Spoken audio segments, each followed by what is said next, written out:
प्रदीप, हिमाचल प्रदेश में जो चुनाव होने वाला है आने वाले वक्त में विधानसभा का, पब्लिक कितना तैयार है, पब्लिक के बीच किस तरह की प्रतिक्रियाएं हैं, बाकी जो फॉर्मेलिटीज हैं वो भी अब धीरे धीरे पूरी कर ली जाएंगी सारी, और अब एक टीम पहुंचने वाली है चुनाव आयोग की, उसको लेकर किस तरह का माहौल है?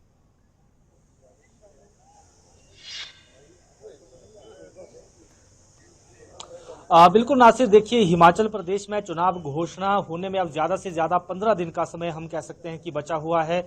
और अब क्योंकि चुनाव आयोग का फुल कमीशन आज शिमला पहुंच रहा है, 2:45 पर उनका चंडीगढ़ पहुंचने का कार्यक्रम है। उसके बाद वो शिमला के लिए चलेंगे, संभवतः शाम तक यहां शिमला पहुंचेंगे, जहां पर जो मुख्य निर्वाचन अधिकारी हैं हिमाचल में मनीष गर्ग, वो उनका यहां शिमला पहुंचने पर स्वागत करेंगे। बाकी भी जो मुख्य निर्वाचन कार्यालय के अधिकारी हैं वो यहां पर मौजूद रहेंगे मुख्य चुनाव आयुक्त राजीव कुमार के स्वागत के लिए। उनके साथ साथ जो चुनाव आयुक्त भी आ रहे हैं और एक पूरी टीम, हम कह सकते हैं कि 12 सदस्यों का ये फुल कमीशन यहाँ पर आ रहा है और एक चरण का ये दौरा है। इसमें ही सारी बैठकें होनी है, वो चुनाव तैयारियों को लेकर क्या क्या अब तक हो चुका है, ये तमाम समीक्षा यहाँ पर उनकी तरफ से की जानी है। क्योंकि 24 सितंबर तक ये फुल कमीशन हिमाचल में रहेगा, 24 सितंबर को प्रेस कॉन्फ्रेंस भी कर सकते हैं और उसमें चुनाव तैयारियों की वो जानकारी भी मीडिया के माध्यम से साझा करेंगे। अगर हिमाचल की बात करें तो अब लोगों के बीच में लगातार, क्योंकि चर्चाओं का दौर तेज होता जा रहा है कि आखिर चुनावों की घोषणा कब होती है।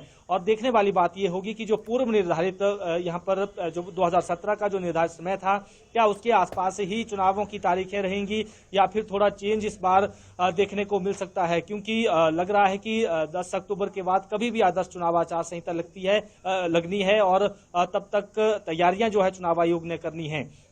इसके साथ साथ नवंबर का जो दूसरा सप्ताह, हम कह सकते हैं कि दूसरे सप्ताह में वोटिंग होनी है। तो ये तमाम प्रोसेस किस तरह से आगे बढ़ना है, इसको लेकर मुख्य चुनाव आयुक्त बैठकें करेंगे। सभी डीसी भी होंगे, एसपी भी होंगे, मुख्य सचिव भी होंगे, बाकी भी जो नोडल अधिकारी बनाए गए हैं उनको भी जिम्मेदारियां दी गई हैं। और उसके साथ साथ आदर्श चुनाव आचार संहिता जब लगेगी तो कैसे उसको प्रभावी तरीके से उसका क्रियान्वयन करना है, ये तमाम मसले इस बैठक के दौरान रहेंगे। क्योंकि जब भी आचार संहिता लगती है तो उस दौरान एक बात साफ निर्देश होता है कि जो मंत्री हैं या मुख्यमंत्री हैं उन्हें सरकारी सुविधाएं, यानी खासतौर पर जो वाहन उन्हें मिले होते हैं वो छोड़ने पड़ते हैं। उसके साथ साथ उनके जो होर्डिंग बोर्डिंग बड़े बड़े बैनर लगे होते हैं सरकारी योजनाओं के प्रचार प्रसार के, जिसमें मुख्यमंत्रियों के चेहरे होते हैं, उनका पोस्टर होता है, मंत्रियों के पोस्टर लगे होते हैं, वो हटाने पड़ते हैं। ये तमाम आदर्श चुनाव आचार संहिता की पहली हम कह सकते हैं कि प्रक्रिया रहती है कि इन चीजों को हटाया जाए। और सरकारी कार्यालयों में भी अगर कोई इस तरह के कैलेंडर लगे हैं जिसमें